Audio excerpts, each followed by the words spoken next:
Be me. Sophia, 26 years old, married to Jason for almost 3 years, genuinely confused about how we got here. When we dated, it was magical. Together for 4 years before tying the knot. I put in work back then, obviously. Cute outfits every weekend, planned thoughtful surprises, cooked his favorite meals. But that was dating. You have to prove yourself during that phase. Once the ring was on my finger, I figured we could relax.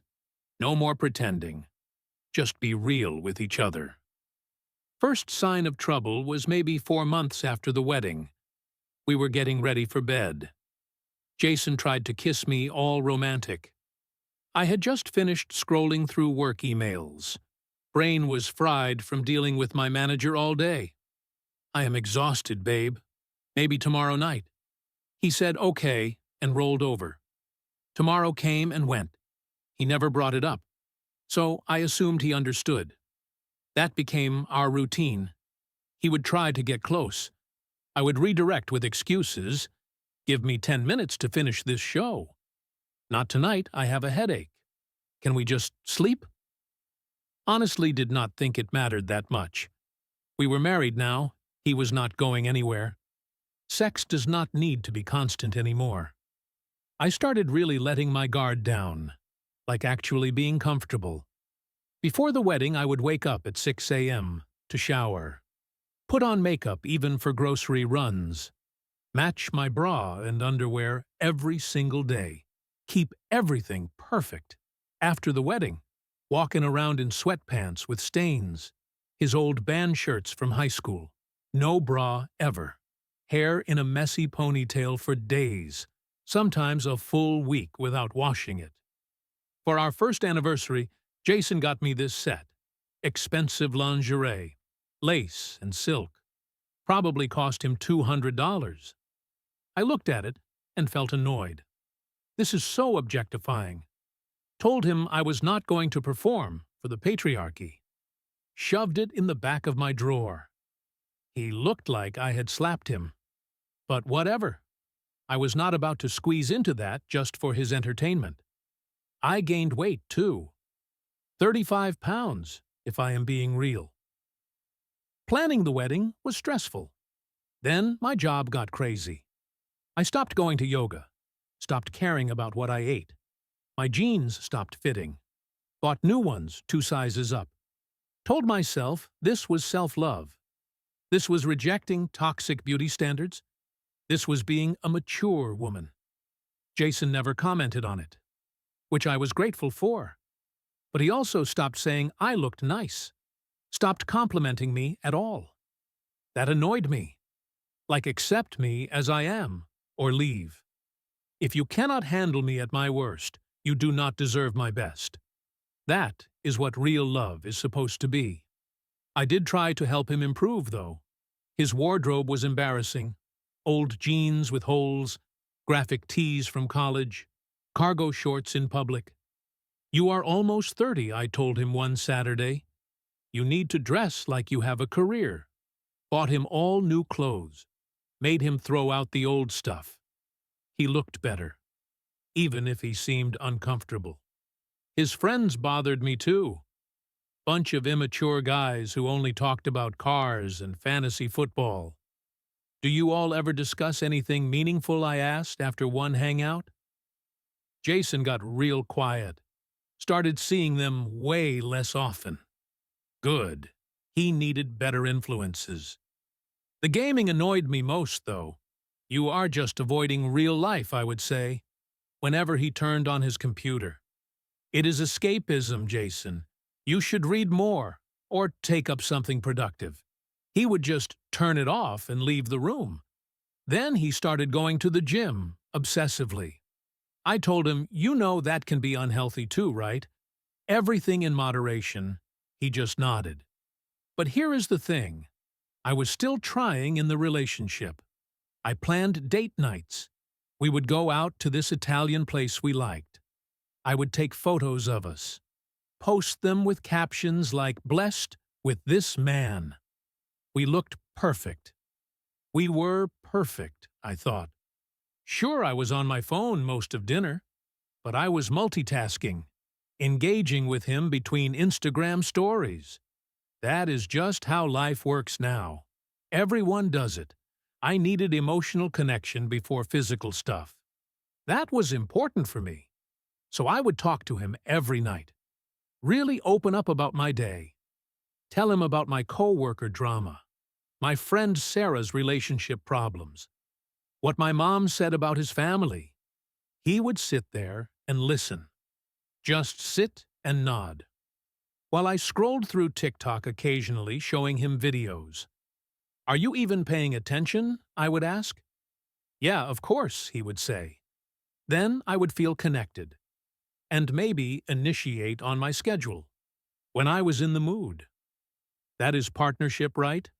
Except things changed about 8 months ago. I was lying in bed one night, scrolling through my friend Emma's wedding photos, feeling kind of sentimental. Reached over to touch Jason. "Hey, you still awake?" He was facing away from me. "Yeah, just tired." Though. I moved closer, pressed myself against his back. "We have not done anything in like 3 weeks. He shifted away a little. "I have that presentation in the morning, maybe this weekend." I pulled back, stared at the dark ceiling. He used to always say yes. Literally, always. That was the first time I realized something was really wrong. Started noticing other stuff after that. He started waking up at 5 a.m. to go to the gym instead of 7. When he came home, he would shower and go straight to his office. I would see him maybe 15 minutes at breakfast, and even that felt forced.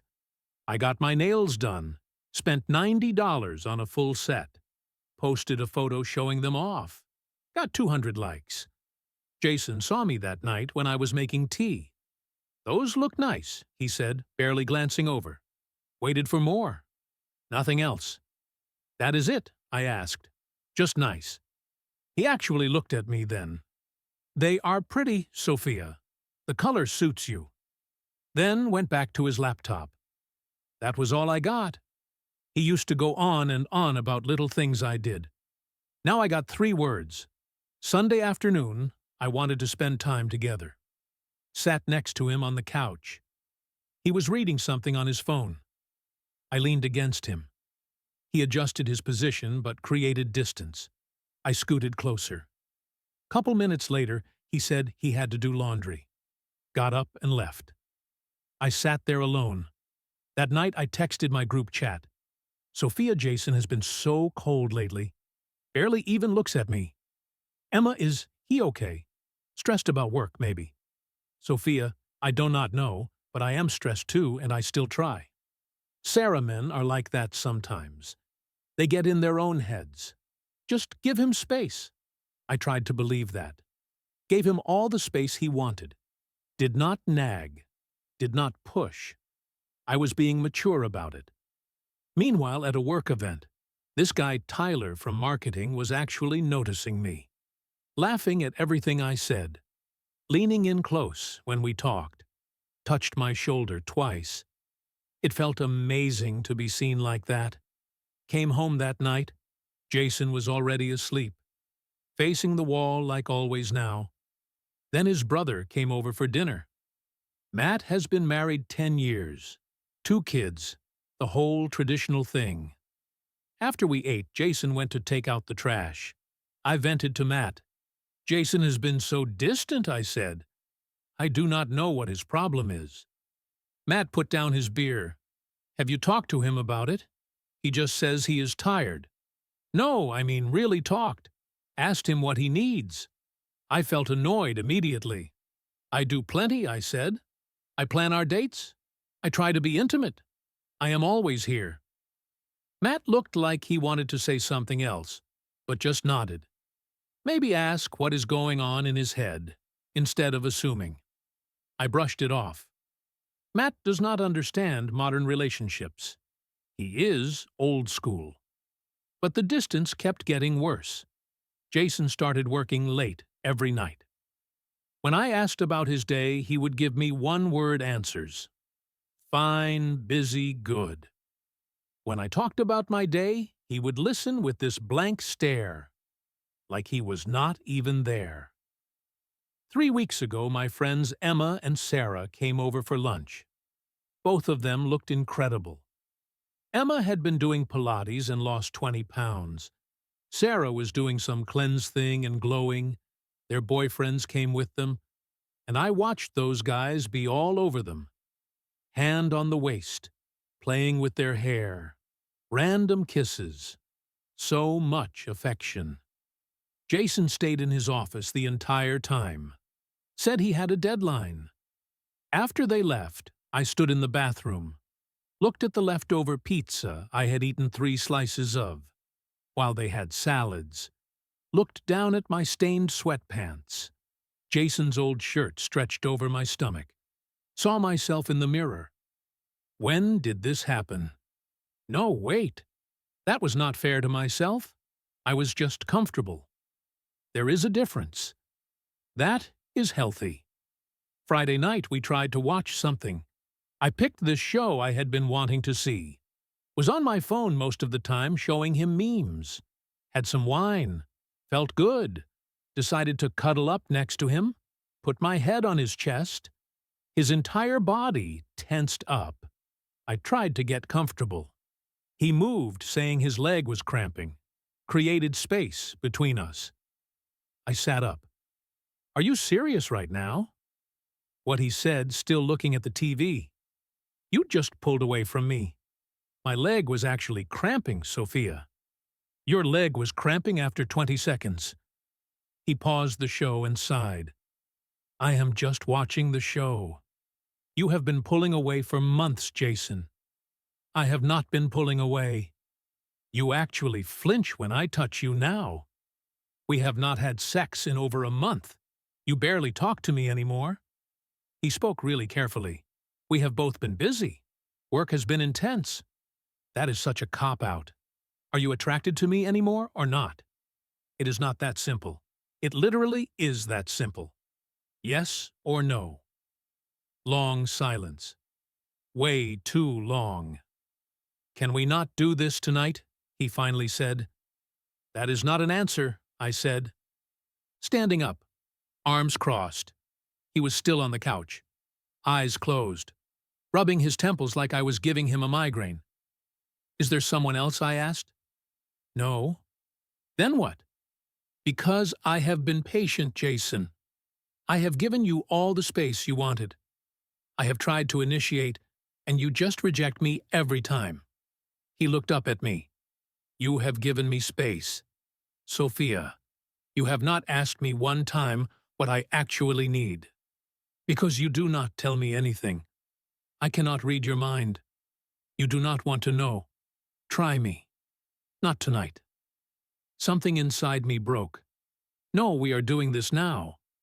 I deserve to know why my husband does not want me anymore. He went completely still. You really want to have this conversation? Yes. You are not going to like what I say. I do not like whatever this is. Just be honest with me. He stared at me for a long time. I could see him making a decision. Then he took a deep breath. Okay. You want honesty? Fine. I am not attracted to you anymore. Because you stopped being the person I fell in love with. The room spun. What? You want me to explain? Okay. When we were dating, you actually tried. You would text me good morning, plan fun things for us, dress up. All of that stopped the second we got married. I did not need to perform anymore. Perform, Sophia, you stopped trying. There is a difference between being comfortable and giving up. I gained some weight, so what? This is not about your weight. Then what is it about? It is about what the weight represents. You stopped caring. You walk around in my old shirts that are falling apart. I bought you that lingerie set.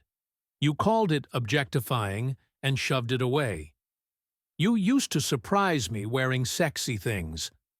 Now I am lucky if you are wearing clean clothes. So this is about my body. No, it is about effort. about you expecting me to find you irresistible, while you put zero thought into being attractive to me. My face was burning. I have tried to initiate. He actually laughed, bitter and cold. When Sophia, when you feel like it after weeks of rejecting me, maybe tomorrow night. I am too tired.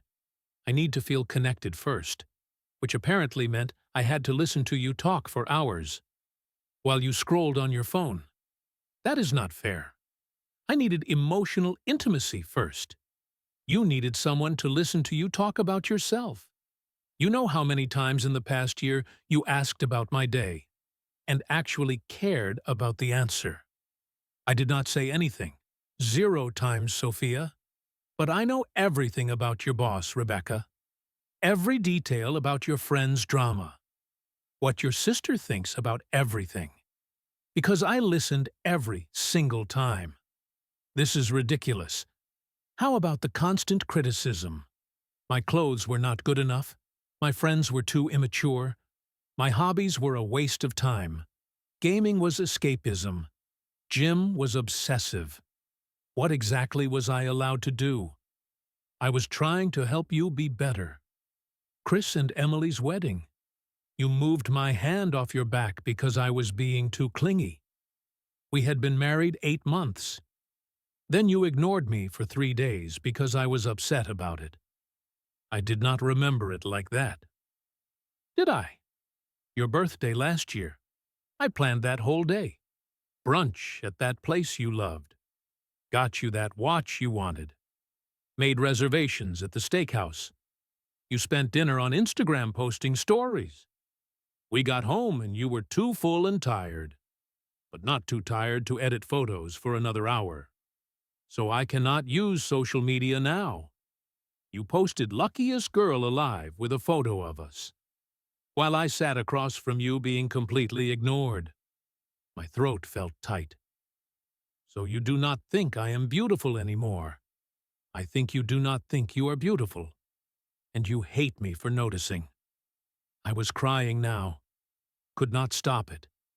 But he kept going. Here is the actual truth, Sophia. I am not attracted to you because you turned our marriage into a performance, where I am always failing. You do not want a partner. You want someone to serve you and worship you at the same time. When Emma and Sarah were here last week, I watched their guys touch them constantly. Casual affection everywhere. You know why? Because those women try.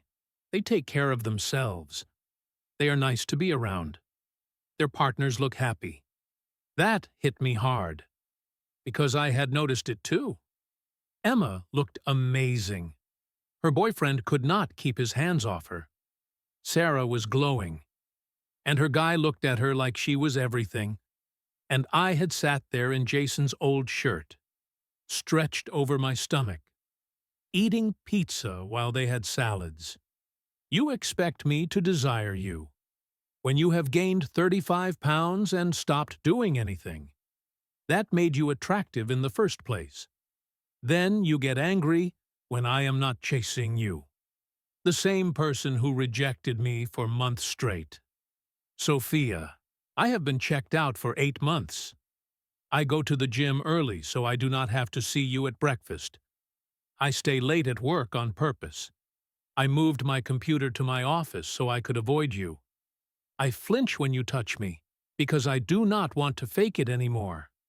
The words kept coming. I could not process them fast enough. You wanted honesty. There it is. I am not attracted to you. Not because of your body, because of who you became. Your attitude, your entitlement, the way you treat me like I should be grateful you married me. I could not speak. Every word hurt because it was true, and I hated that. I am sleeping in the spare room, he said, stood up to leave. Jason, wait, I said. I am done talking. He walked out. I sat there on the couch alone, his words playing over and over. Everything he said, I could see it. The lingerie set, my phone at dinner, Chris and Emily's wedding, how I stopped trying the second I had the ring. like I had won some prize. But also, how dare he? How dare he make me feel like this? List all my mistakes, like evidence in court. I had been understanding. I had been patient. And this is how he repays me. I felt anger mixing with the hurt. He could have said something sooner. He could have communicated instead of shutting down. He could have fought for us, right? I went to bed alone, woke up alone. He had already left for the gym. Next few days were horrible. I wanted to talk. He was done talking. I wanted to fight. He was done fighting. We were strangers, living in the same apartment. I texted Emma, Sophia Jason, and I had a huge fight. He said really messed up things. Emma, oh no, what happened? Sophia, he said, I gained weight and stopped trying. And that is why he is not attracted to me. Emma, are you kidding? What an asshole. Sophia, write like he is perfect. But I deleted that conversation because it felt like lying. I started looking at old photos. Found this one from when we first started dating. I am wearing a sundress, smiling at the camera. I had planned a whole picnic surprise that day. When was the last time I surprised him with anything? Caught myself in the mirror one morning, hair unwashed, roots showing, his old shirt with a coffee stain, no bra. I looked exhausted. I looked old. When did I stop caring? Found the lingerie set in the back of my drawer. Tags still on it. Touched the lace. Felt something crack in my chest. Friday night, I showered. Actually washed my hair. Did my makeup. Put on a nice dress. Went to his office door. Hey, want to grab dinner? He looked surprised. Sure. Give me a minute. At dinner, I actually tried. Asked him about his project at work. Really listened to his answer. He talked for maybe 2 minutes. Then went quiet. Careful silence. I realized he was protecting himself, not letting me in. I am really trying, I said on the drive home. I know, he said. That night, I knocked on the spare room door. He was reading. Jason. He looked up. Knew exactly why I was there. No, Sophia. Please let me show you I can change. I said no. I stood there. The role reversal destroyed me. I had been on the other side of this exact moment so many times. I cannot just forget 8 months of rejection. Because you are scared now, he said quietly. It has been 3 weeks since that fight. Jason asked if I wanted to try therapy. I said yes. He said, okay. But his voice was empty. Like he is already gone. Just going through the motions. I wear the lingerie sometimes now. Alone in our bedroom, while he sleeps in the spare room. It fits perfectly. He was right about that. His brother Matt called yesterday. Jason told me you guys are struggling. I broke down, told him everything Jason said to me. Sophia, he said carefully. Was he right about those things? Silence. I have been married 10 years. You know what destroys a marriage. Contempt, the eye rolls, the corrections, treating him like he should be grateful. I did not mean it like that. Impact matters more than intent. I keep thinking about that. About Emma and Sarah, their happy relationships, about Jason's face when I called his gift, objectifying, about every time I said, maybe tomorrow, and tomorrow never came, about who I was when we dated, versus who I became after the wedding. I do not know when I stopped being a wife, started being a roommate who expected worship. Maybe it was slow. Maybe the wedding felt like a finish line, and I thought I did not have to try anymore. Last night I was going through old messages, found one from our 2nd year together. Cannot wait to see you tonight. Sent from me to him. I cannot remember the last time I sent anything like that. He is still in the spare room. We are polite, distant. I catch him looking at me sometimes, not with anger, with sadness, like he is mourning someone. I want to tell him I have changed, that I understand now, but I have not earned that yet, and he does not owe me forgiveness, just because I am suddenly afraid.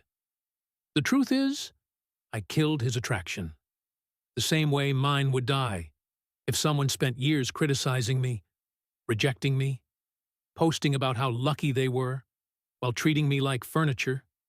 I did that. Me. But also, he could have said something earlier. He could have fought instead of just giving up. That is fair to think, right? I go back and forth between wanting to fix everything and wanting to defend myself. Maybe that is the problem. Maybe I am still thinking about what I deserve instead of what I destroyed. I have lost 12 pounds, started working out again, doing my hair every day, wearing real clothes. Not for him, for me. At least, that is what I tell myself. Yesterday, I made his favorite dinner, set the table nice, wore the lingerie under a robe. We ate in silence. After I stood to clear the dishes, the robe opened a little. He saw the lace. Our eyes met. Sophia, do not. I am just wearing it. You bought it for me. 3 years too late. He left the table, went to the spare room. I sat there alone, wearing $150 lingerie, and something shifted in me, from sad to angry. You know what? Fine. I am losing weight, getting back in shape, doing my hair, dressing well again. Maybe it started as trying to win him back, but now I am realizing something else. I could find someone who actually appreciates effort, someone who does not keep score, someone who does not shut down for 8 months. Instead of communicating. Like an adult. He wants to give up. Fine. Let him watch me transform and find someone better. Marcus from work already noticed. Commented on my new haircut yesterday. Said I looked really good. Our first therapy appointment is next Tuesday. But honestly, I am not sure I even want to fix this. Maybe I made some mistakes. Maybe I stopped trying for a while. But he gave up without fighting. And I deserve someone who does not give up. The lingerie fits perfectly. Soon, someone else will appreciate that. Someone who does not make me feel like I have to earn basic affection. Someone who loves me for me. Jason had his chance.